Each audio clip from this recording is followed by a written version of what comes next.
सबसे पहले थोड़ी चर्चा करते हैं कि गोवर्धन इस धरातल पर प्रकट कैसे हुए।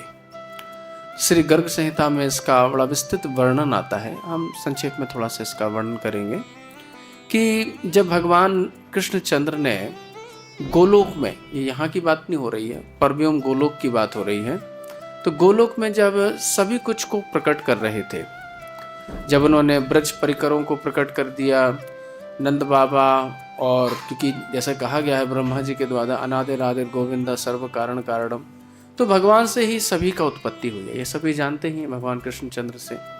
तो ब्रज के जितने भी परिकर थे उनकी भी उत्पत्ति भगवान के माध्यम से ही हुई।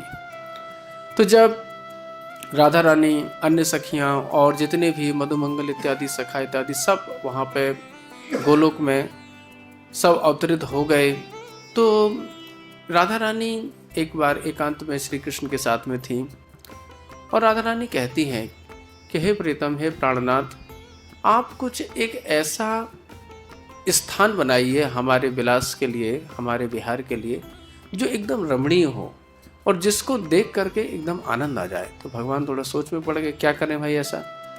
तभी उन्होंने थोड़ा ध्यान जैसा लगाया और ध्यान लगा करके अपने नेत्रों से अपने वक्षस्थल को देखा, और जैसे ही अपने वक्षस्थल को देखा तो वक्षस्थल से एक किरण निकली। वह किरण भूमि पे जा गिरी, जो ब्रज भूमि है, जो गोलोक है वहाँ की भूमि पर, और जैसे ही वहाँ पे गिरी तो वहाँ से एक अपूर्व तेज निकलता हुआ प्रकट हुआ और वही गोवर्धन हुआ।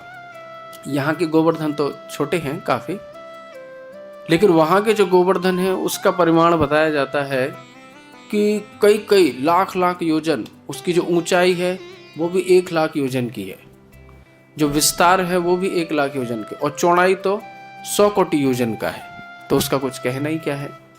जब गोवर्धन प्रकट हो गए, नित्य गोलोक की बात चल रही है, तो नित्य गोलोक में जब गोवर्धन प्रकट हो गए तो वो और विस्तार करते जा रहे थे। उन्होंने इतना विस्तार कर लिया कि उनकी ऊंचाई 50 करोड़ योजन की हो गई, विस्तार था वो 100 करोड़ योजन का था।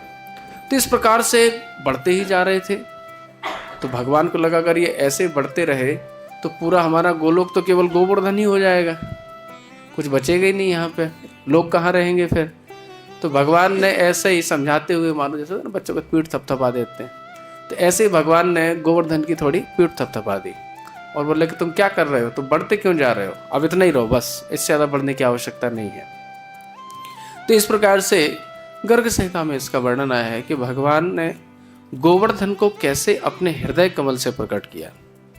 जैसे सभी को प्रकट किया था, जितने भी ब्रज परिकर हैं अलग अलग अंगों से प्रकट हुए हैं, इसी प्रकार से ये भी गोवर्धन भी भगवान के कहाँ से प्रकट हुए, हृदय कमल से प्रकट हुए।